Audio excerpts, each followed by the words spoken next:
Hello everyone, and welcome once again to the Temple Institute Parsha class. My name is Gedalia Meyer, and I'm podcasting from Ma'ale Adumim in Israel. There are only a few select things that all of humanity shares. We are all alive, but we share that with all other forms of life. We all move on our own volition, but we share that with all animals. We all walk on two legs, but we share that with apes and monkeys. We have minds that can think analytically, emotionally, and imaginatively, and we share that with no other creatures on earth. To add to this short list, we all possess something along the lines of a power of freedom of choice, though this remains unclear as to its exact true nature. We also have learned the power of a conscience to make moral and ethical choices that guide our lives. We also have some vague sense of awareness of self that we call consciousness, though at this point it seems impossible to define what exactly this is. Finally, we may all have a unique spiritual essence that is classically called a soul, though this, of course, is hotly debated. Other than these very human features, what else do we all have in common? We could discuss sex and its drives, or emotional urges that drive us and hinder us in our struggle to find happiness, or intellectual powers and their vast scope. But we shall not. These are still very human powers, and it only stands to reason that we all possess them. What of things that are not, strictly speaking, human? What of those things do we all share in common? One obvious candidate is the earth. The earth is the home of all, and it always has been. Barring some excursion to some near or far planet, it will remain so for the foreseeable future. We are all intricately linked to it, whether we like it or not. Many societies have worshipped the earth as a deity, and the practice is not unknown today. Everyone seems to have an innate respect for the earth, even as they know that it is really nothing more than an inanimate object. It is a lump of rock and dirt, of intense heat and cold, of solid core and fluid water, eventually meeting with the emptiness of space through the gaseous atmosphere. But we all know that it is more than that. Whether it comes in the form of a poem or a song, a rallying call or an inspiring speech, we all know that the earth is everything to us. Without it, we wouldn't be here. This week's Parsha is called Behar. That small word means, quote, on the mountain, an introductory phrase to a group of commandments which for some reason were specified as being given on Mount Sinai.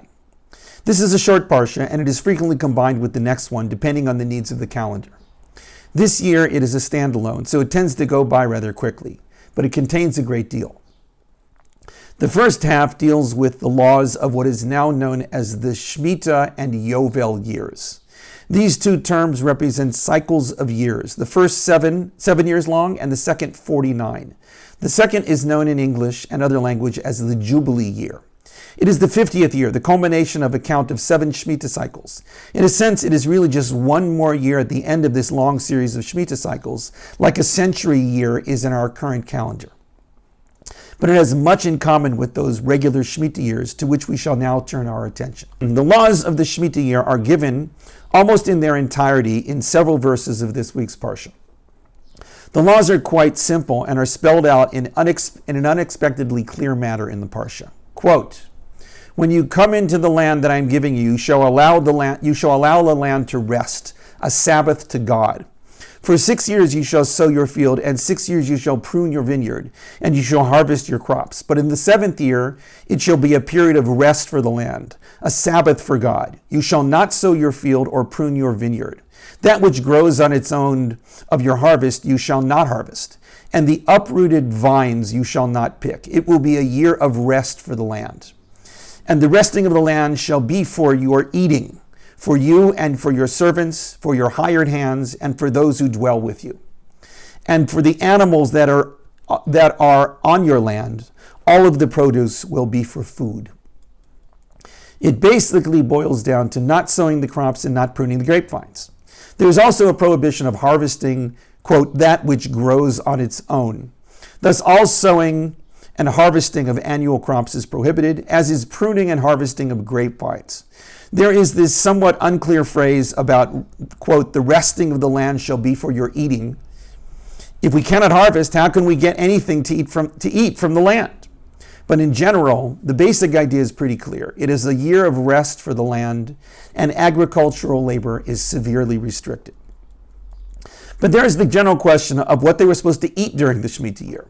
If there were no crops to harvest, they wouldn't have much left to eat. Granted, from a simple reading of the Torah, there might be all kinds of fruit trees that were available to prune and harvest, but the lack of a steady supply of grain would have been a great strain on any agricultural-based society. So what did they eat? It is that strange phrase towards the end that seems to answer this question, though the answer is a bit unclear. Quote, "The resting of the land shall be for your eating." What does that mean? The classic rabbinic approach has it that people were actually permitted to harvest, just not in the massive quantities that they were accustomed to during the other 6 years of the Shemitah cycle. They could only take that which they could eat on that day. While this seems highly impractical, it may fit in the words. There is still the question, however, of what would be there to harvest, even on a daily level, if nothing was planted. The standard non-rabbinic approach to all this is that this was the biblical system of crop rotation. This was a program to structure the agricultural cycle so that every 7 years, land would lie fallow to be naturally replenished. Systems of this type have been in practice all over the world for centuries, if not millennia. The earth needs to be replenished. It needs its own food if it is to provide food for us. It needs a break every once in a while to regain the energy it had put into producing crops. These verses could easily be read as just such a program. It was not necessarily the case that everyone's field had to be rested at the same time. It was simply a general rule that all fields had to be rested every 7 years. But there was the possibility that the cycle could be timed so that certain fields were planted while others were rested. Perhaps we could combine these two approaches to make both the historical and traditional systems work. Even if we go the traditional route, that all fields are rested at the same time, the crop rotation system still functioned to enable the land to produce enough crops. If all fields were rotated, even at the same time, the remaining 6 years would produce a proportionally greater amount of crops, some of which could be saved from year to year. Thus, even if there was no planting whatsoever during the 7th year, enough could have been saved during the previous years of the cycle to store for the 7th year. This, plus whatever was harvested from other fruit-bearing trees, would have been sufficient for this 1 year of replenishment. It happens that this year we are currently in is, by the traditional count, a Shemitah year. While there has been debate in the past over how to count the years, Judaism has managed to unify itself on this point and agree that this is indeed the 7th year of the Shemitah cycle. It also happens that rabbinic law has made things so that our practice of Shemitah is a good deal more stringent and, somewhat ironically, a good deal more lenient than it was in biblical times. We extend the agricultural prohibitions to all kinds of produce, including all perennial crops. We also extend it to all kinds of related agricultural activities, even if they're not really sowing or harvesting. We also extend it to doing commerce with Shemitah produce and even severely restrict what is permitted. But since it is all by rabbinic decree and not strictly speaking from the Torah, we have several avenues to be less strict. Some allow the buying of crops harvested and planted by non-Jews in the land. Some allow crops that were not grown in the earth per se, but on raised beds or in structures that are not connected to the earth. Some allow a kind of sale of the entire land to a non-Jew to effectively make it so that all of the land could be worked as if it were a normal year. Finally, some allow a communal organization to be in charge of the sale and distribution of Shemitah produce to get around the prohibition of benefiting from commerce with Shemitah crops. While all these loopholes have been questioned over the years, almost every community uses at least one of them to enable continued agricultural benefits during the Shemitah year. In practical reality, it turns out to be not all that big of a deal. The main thing that has been lost with all the loopholes is the original goal of replenishing the earth. But this, it must be admitted, was read into the text. The Torah never actually spells this out as the purpose of the Shemitah year. It was a reasonable assumption, but it wasn't necessarily the case. If anything was the actual goal of this whole set of laws, it was what was actually stated in the Torah. The Shemitah year was to be, quote, a Sabbath for God. What that actually means is left unclear in the text. How does God rest if the land rests? If one identifies the land with God, then this problem is solved. But Judaism and the Torah are quite clear that this isn't the case at all. In fact, this would have been deemed classic idolatry. So what does it mean? Perhaps we can incorporate everything we have covered into one overriding idea.